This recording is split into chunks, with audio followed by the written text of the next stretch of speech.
absolutes in training. There is only why, based off of the best science at the time. That was what Arnold did. That was what Stallone did. The fitness industry plays to the ignorance of the people. We coach everyone to a single set to momentary muscular failure with precision technique.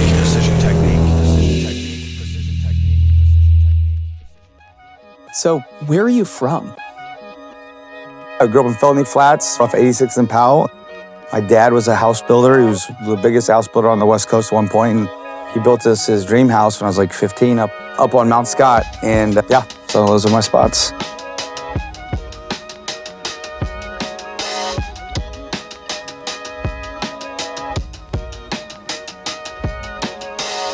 I have an Uncle Tony who was a bodybuilder, and he was like the coolest person that I fucking knew. And it's a funny story. My dad's name is Tony, my name's Tony. But yes, there's 3 Tonys there. My Uncle Tony was like, this super good-looking, jacked, charismatic guy.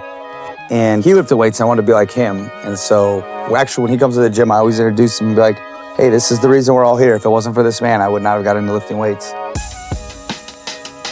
He gave me like a subscription to Muscle and Fitness when I was like 5 and 6. My dad was big, but he was just like a big fat dude. And you could tell he was powerful, but my Uncle Tony was smaller than my dad, but he was just all muscle. And I was like, I want to be like that.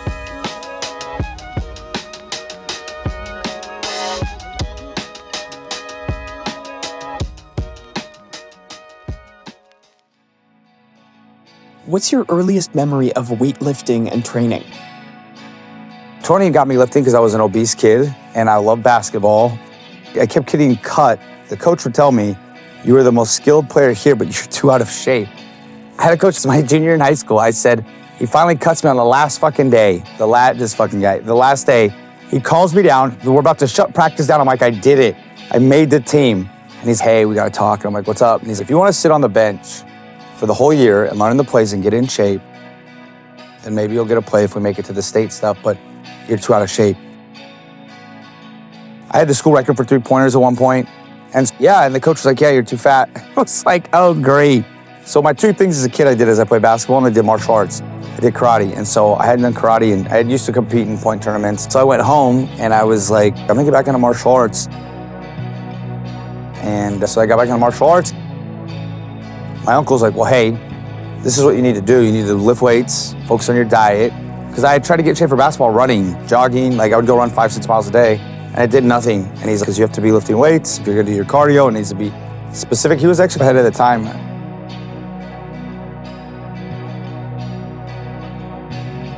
At the time, everyone thought that the gym was like go play racquetball and sit in the jacuzzi and do cardio.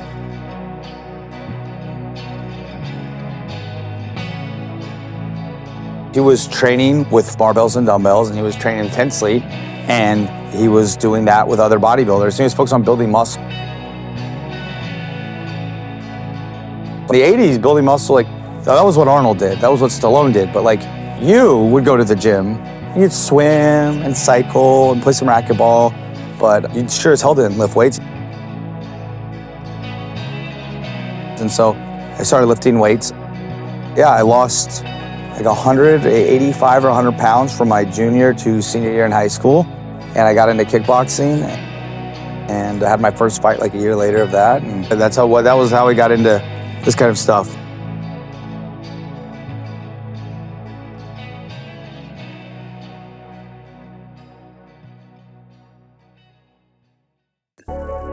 When did you start reading for self-improvement? My dad used to always say that the one currency that will never go out of value is information and knowledge. And then with the martial arts came a love of reading, because I first started reading Bruce Lee's Jeet Kune Do, and then he has a series of books called the Bruce Lee's Fighting Method, and they were written by his wife and Dan Asano, which was his best friend. It was all original text that he had written in pictures. I remember I went to a bookstore and I was like, wait, you mean I could, like, anything I want to know is in here? So I got not a love of reading because I don't enjoy it, but I enjoy the knowledge.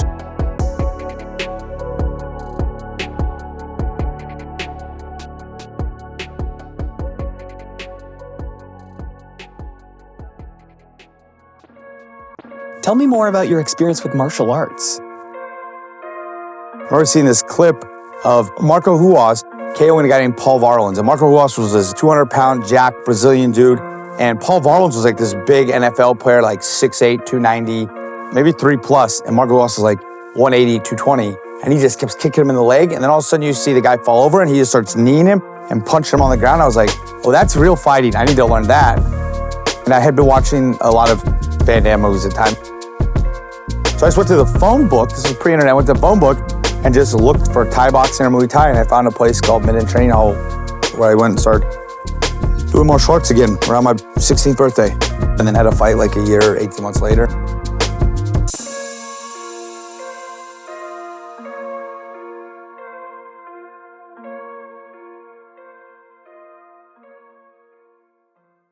And how did the martial arts lead to strength coaching?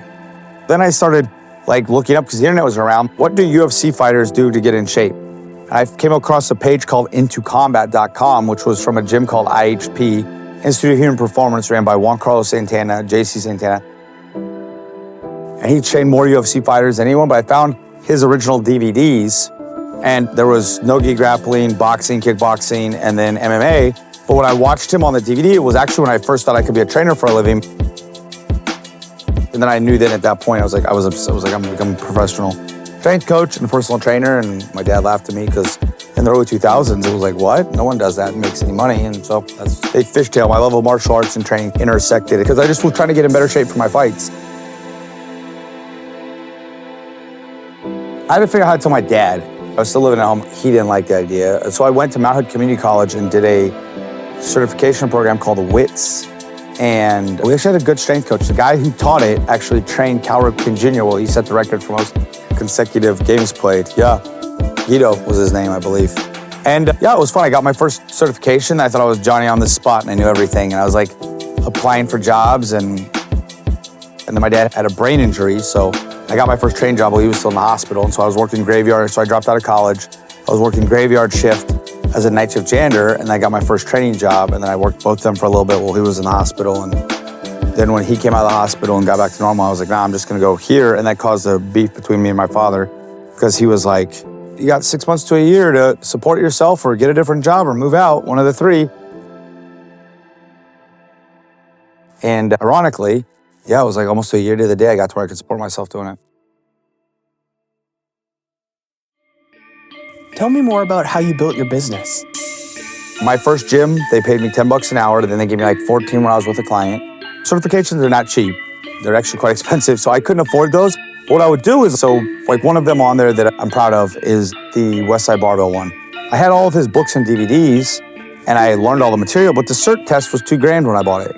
A 20-something small business owner doesn't have $2,000. A lot of those, I knew the material on them, and it became like a challenge with me. I would sign up for a certification and read none of the study material and see if I could pass it with nothing. Because I couldn't afford people's courses, but I could afford their books. I could read all their articles online for free as one of the benefits of the internet. My library is over 700 in-person books.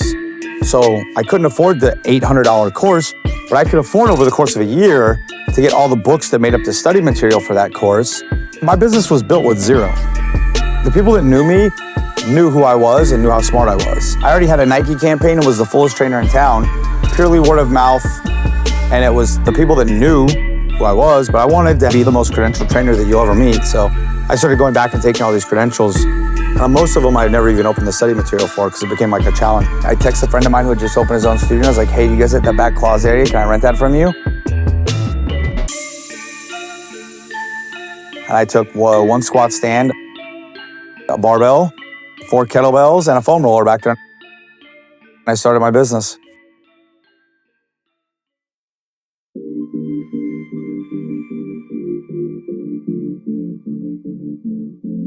Why do people choose you over someone else? When you're with me, you will get the very best I have at that moment. And I have no ego. If I can make your program better, I will make it better if it makes me look like a fool. So like that vulnerability or that honesty that I could have done it better then, but now we're doing it better, you will always get that from me. There are no absolutes in training. There is only whys. Can you explain why you're doing now and does it make sense? Because as you learn, you should always be evolving what you're doing. I struggle with weight. I struggle with training. When I was building my business, I made many clients stronger than me. I used to joke that great coaches make their athletes better than them because I wasn't working out. I was stressed. Me and my wife were having a hard time with the kid, me starting a business. I was working out maybe once a week. I was 75, 100 pounds overweight. I could barely do a push-up. I could barely squat 135.